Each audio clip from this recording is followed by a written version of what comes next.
17 मई साल 1498 ईस्वी को वर्तमान केरल राज्य के कालीकट तट पर समुद्र के रास्ते कुछ नाविकों ने कदम रखा, जिसके बाद मानो हमारे देश भारत की तकदीर ही बदल गई और इसकी कहानी कुछ अलग ढंग से ही लिखी जाने लगी। दोस्तों, ये वो दिन था जब यूरोपियन समुद्री नाविक एवं खोजकर्ता वास्को डी गामा ने भारत की खोज की थी। अब बहुत से लोग सोच रहे होंगे कि भारत का इतिहास तो हजारों साल पुराना है। सदियों से यहाँ पर जनपद, मौर्य साम्राज्य, गुप्ता साम्राज्य और दिल्ली सल्तनत के आदि राजाओं ने यहाँ पर राज किया था। तो फिर कोई कैसे भारत की खोज 1498 ईस्वी में कर सकता है? तो दोस्तों, आपको बता दें, भारत में सदियों से जितने भी आक्रमणकारी जैसे सिकंदर, मंगोल आदि आते थे, तो वह हमेशा भारत को पश्चिमी एशिया से जोड़ने वाले मशहूर रास्ते खैबर दर्रा से होकर आते थे। लेकिन 17 मई 1498 को वास्को डी गामा ने समुद्र के रास्ते यूरोप से भारत के केरल राज्य के कालीकट तक पहुंचकर एक समुद्री रास्ता ढूंढ निकाला था, जिसे ही वास्तव में भारत की खोज माना जाता है।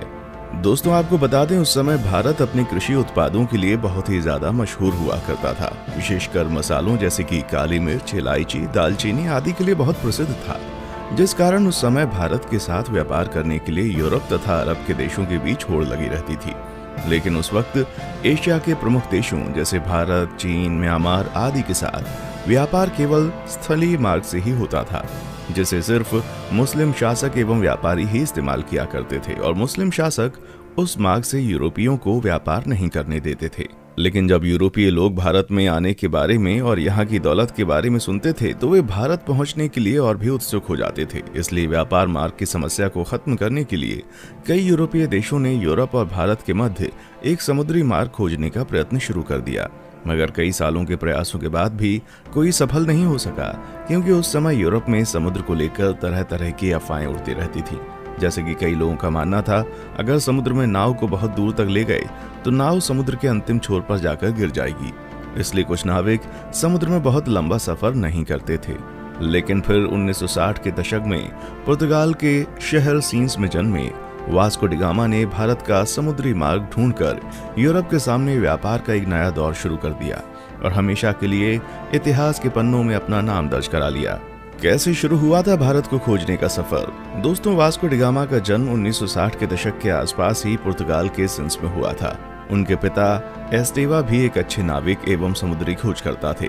वास्को डी गामा का सारा बचपन अपने पिता के साथ एक नाविक और यात्रा के माहौल में बीता था। फिर सन 1480 में वास्को डी गामा ने अपने पिता का अनुसरण करते हुए पुर्तगाली नौसेना में वो शामिल हुए। यहीं पर उन्होंने नौचालन का एक एडवांस तरीका और लंबी समुद्री यात्रा करना सीखा। फिर उस समय पुर्तगाल के राजा हेनरी, जिन्हें हेनरी द नेविगेटर के नाम से भी जाना जाता था, उन्होंने उत्तर और पश्चिम अफ्रीका में कई सफल समुद्री यात्राओं तथा खोजों को आर्थिक सहायता एवं संरक्षण प्रदान किया था, जिस वजह से बहुत से नाविक नए नए द्वीपों को ढूंढने की कोशिश किया करते थे। इसी के चलते 1487 में पुर्तगाल के ही एक प्रसिद्ध खोजकर्ता बार्टोलुम डायस ने अफ्रीका के दक्षिणी सिरे तक यात्रा करके ये पता लगा लिया था कि हिंद महासागर और अटलांटिक महासागर एक दूसरे से जुड़े हुए हैं। जिसके बाद डी गामा, जो समुद्री यात्राओं एवं खोजबीन में गहरी दिलचस्पी रखता था, वो जानता था कि यदि हिंद और अटलांटिक महासागर अफ्रीकी भूमि के अंत में जुड़ते हैं तो वो अफ्रीका से दूर दक्षिणी कोने पर मौजूद केप ऑफ गुड होप के माध्यम से भारत तक पहुंचने का मार्ग खोज सकता है। जिसके बाद 8 जुलाई 1497 को वास्को डी गामा ने 4 जहाजों और 170 आदमियों के दल के साथ पुर्तगाल के लिस्बन शहर से अपनी यात्रा शुरू की। वो खुद 200 टन वजनी सेंट गैब्रियल नामक जहाज में सवार हुआ और अपने छोटे भाई पाउलो को सेंट राफेल नामक जहाज का नेतृत्व सौंप दिया। फिर कुछ दिनों के बाद उनका जहाजी बेड़ा इस समय के मोरक्को देश के निकट स्थित कैनरी द्वीप से गुजरते हुए केप वर्दे द्वीप समूह पहुंचा और वहीं 3 अगस्त तक रुका रहा। आपको बता दें, वे लोग जहाज पर अपने साथ पत्थरों के स्तंभ लेकर आया करते थे, जिसे वे लोग अपने मार्ग को चिन्हित करने के लिए विभिन्न महत्वपूर्ण पड़ावों पर स्थापित कर दिया करते थे, जिससे कि उन्हें वापसी का रास्ता मालूम हो सके। वास्को डी गामा ने गिनी की खाड़ी की तेज समुद्री धाराओं से बचने के लिए अटलांटिक महासागर में एक लंबा चक्का लगाया और फिर केप ऑफ गुड होप के दौरे के लिए पूर्व की ओर एक मोड़ ले लिया। ये भारत की खोज में उनकी पहली प्रमुख सफलता थी। फिर 7 नवंबर को उनका बेड़ा आज के दक्षिण अफ्रीका में स्थित सेंट हेलेना बे में पहुंचा। उस समय सेंट हेलेना बे का मौसम बहुत खराब था। वहां बहुत तेज हवा और समुद्री लहरें चल रही थीं, जिस वजह से वास्को डी गामा का दल अगले 22 नवंबर तक आगे नहीं बढ़ सकता था। लेकिन फिर भी कुछ दिनों बाद मौसम अच्छा होने पर उन्होंने यात्रा करना शुरू कर दिया और वे केप ऑफ गुड होप पहुंच गए, जहां पहुंचकर उन्होंने इस जगह का अच्छे से दौरा किया। दोस्तों, आपको बता दें, जब Vasco da Gama Cape of Good Hope नामक स्थान पर पहुंचे तो तभी उन्होंने महसूस किया कि उसका भारत तक मार्ग खोजने का सपना हकीकत में तब्दील हो सकता है।